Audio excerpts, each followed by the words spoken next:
C'est officiel, Hulk repartira dans l'espace suite à la série She-Hulk. Dans cette vidéo, je vais tâcher d'éclaircir un peu tout ça, histoire que tu comprennes bien que tout ça est en effet un plan des Skrulls. Nous allons apprendre dans la série She-Hulk comment la cousine de Bruce Banner, Jennifer Walters, va accéder à la force de Hulk. Avocate tenace qui utilise ses compétences juridiques pour défendre la cause des super-héros, elle va se retrouver au cœur d'une fusillade. C'est après une transfusion sanguine avec le sang de son cousin qu'elle obtient des pouvoirs quasi identiques à ceux de Bruce. Seulement, une fois transformée, la peau colorée de vert, cette dernière réussit à garder le contrôle de sa personnalité, elle devient alors She-Hulk. Voilà ce qui pourrait se passer dans la série de Disney+. Ces événements vont certainement donner l'information au général Ross, qui pourrait finalement lui-même obtenir le sang, soit de Bruce, soit de Jessica, et devenir le Hulk rouge que nous avons dans les comics. Et comme je l'avais déjà évoqué dans une de mes vidéos, je pense sincèrement que le général Ross est un Skrull, donc ça lui donne l'occasion de faire d'une pierre deux coups. Premièrement, s'il est bien un Skrull, la plus grande menace sur Terre pour les Skrulls serait bel et bien Hulk, car il est incapable de contrôler sa colère et cela pourrait être fatal pendant une guerre entre Skrulls et Avengers. De même, les Avengers accompagnés d'un être si fort se sentiraient pousser des ailes. Du coup, ce serait plus facile pour les Skrulls de l'envoyer dans l'espace à la recherche de son fils.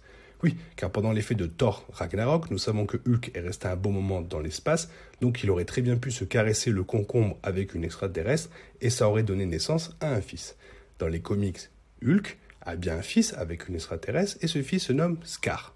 Donc, que cette information soit vraie ou fausse dans le MCU, l'important est de retenir que si les Skrulls sont déjà en train de préparer la guerre secrète, donc ils ont déjà éventuellement des places au sein du SWORD, ce qui pourra emmener Hulk à utiliser un vaisseau afin de retrouver son vrai ou faux fils dans l'espace, et ainsi laisser la place aux Skrulls afin de lancer The Secret Wars sans Hulk dans les parages.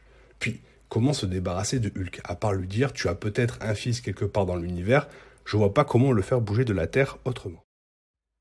Deuxièmement, une fois le problème de Hulk expédié, ce serait pas cool d'avoir un Hulk dans l'armée ennemie. Donc le général étant un Skrull ferait des pieds et des mains en essayant d'obtenir le sang d'un des deux Hulk, voire d'obtenir le sang de Bruce directement pendant la procédure de transfusion entre Bruce et Jessica, parce que comme je disais un peu plus tôt, avoir un Hulk près d'une armée, bah ça déchire quoi. Après tu me diras, oui mais il y aura toujours She-Hulk à côté des Avengers. Alors oui, c'est confirmé, elle reviendra dans des films, etc. Mais comme elle n'est pas Hulk à 100%, je veux dire, ce qui fait Hulk le Hulk, c'est le fait de ne pas se contrôler. Plus on l'attaque, plus il s'énerve et plus il fracasse. Parce qu'il n'a pas conscience de ce qu'il fait en se battant. Jennifer Walters garde sa conscience. Ce qui ne peut pas lui permettre d'être dangereux à l'égal de Hulk. Ce qu'il faut retenir, c'est que la guerre secrète arrive à grands pas et que pour les Skrulls se débarrasser de Hulk avant celle-ci, c'est du pain béni. Ensuite, ce que tout le monde veut savoir, est-ce que finalement on aura le droit à un film sur Hulk dans l'espace avant de voir celui-ci revenir sur Terre après la guerre contre les Skrulls et devenir enfin l'un des plus grands méchants de l'histoire Marvel contre ses anciens collègues de bureau? L'avenir nous le dira, probablement. Voilà, j'espère que cette petite théorie sur Hulk, She-Hulk, etc., bah, ça t'a mis un peu les idées au clair, en espérant que ça se passe comme ça, bien sûr, parce que sinon ma théorie elle vaut rien. On se retrouve une prochaine fois, soit pour une théorie, soit pour une autre vidéo. Bye!